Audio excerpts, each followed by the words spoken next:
अपनी जिम्मेदारी को समझे, जैसा कि यहोशू 8 उसके 1 आयत में लिखा। तब यहोवा ने यहोशू से कहा, मत डर और तेरा मन कच्चा ना हो। कमर बांध कर सब योद्धाओं को साथ ले और ए पर चढ़ाई कर। सुन, मैंने ए के राजा को, उसकी प्रजा और उसके नगर और देश समेत तेरे वश में किया है। मेरे प्रियो, बाइबल में लिखा है कि परमेश्वर ने यहोशू से कहा कि जो देश तू देख रहा है मैं उसे तेरे हाथों में कर देता हूँ, पर अगर तू उस देश को लेना चाहता है तो तुझे उस देश से लड़ना पड़ेगा। परमेश्वर आपको ये बताना चाहता है कि जब तक आप कुछ नहीं करोगे, परमेश्वर भी आपके लिए कुछ नहीं करेगा। जिस तरह जब आपके बच्चों की शादी होती है तो सारे इंतजाम आपको खुद ही करने पड़ते हैं, वह काम अपने आप नहीं होते।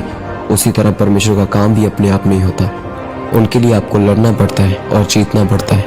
बाइबल बताती है कि आपके हाथ परमेश्वर के हाथ हैं, आपके पाँव, आँख, बुद्धि, पैसा, व्यवहार सब कुछ परमेश्वर का है। अगर आप उसे परमेश्वर के लिए इस्तेमाल करेंगे तो परमेश्वर उसके द्वारा अपना काम करेगा।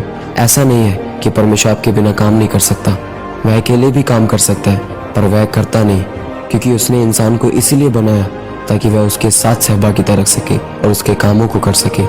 आज कुछ लोग चर्च इसीलिए आते हैं क्योंकि उन्होंने पहली बार टीवी पर परमेश्वर का सुसमाचार सुना था। पुराने नियम में लिखा है कि अगर तू कोई लाश देखे तो जो उस लाश के सबसे करीब होगा उस व्यक्ति से उस लाश का लेखा लेना। इसका मतलब है कि आपके परिवार, रिश्तेदार और मोहल्ले को बचाने की जिम्मेदारी आपकी है।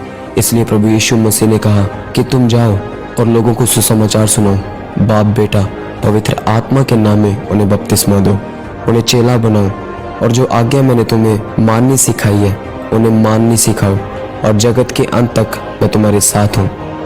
आपकी एक जिम्मेदारी है, इसलिए आपको प्रार्थना करनी है, परमेश्वर के वचनों पर चलना है और अपनी गवाही को बनाकर रखना है, क्योंकि आप जानते हैं कि आपके साथ परमेश्वर के रूह और काम जुड़े हुए हैं। अगर आप परमेश्वर के कामों की चिंता करेंगे तो परमेश्वर आपकी चिंता करेगा।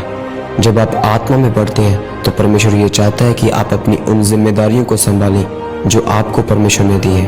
परमेश्वर का काम अपने आप नहीं होगा, इसलिए परमेश्वर ने आपको आत्मिक हथियार दिए हैं। अगर परमेश्वर आपसे काम नहीं लेना चाहता तो वह आपको हथियार क्यों देगा? इसलिए अगर आप काम नहीं करेंगे तो परमेश्वर का काम नहीं होगा। अगर आप लड़ेंगे नहीं तो फिर जीतेंगे भी नहीं। आपको अपनी जिम्मेदारी संभालनी है कि मेरी ज़िंदगी परमेश्वर के साथ जुड़ी हुई है। जब आप परमेश्वर की महिमा के लिए जीना शुरू हो जाएंगे तो आपकी ज़िंदगी दिन प्रतिदिन बेहतर होती जाएगी।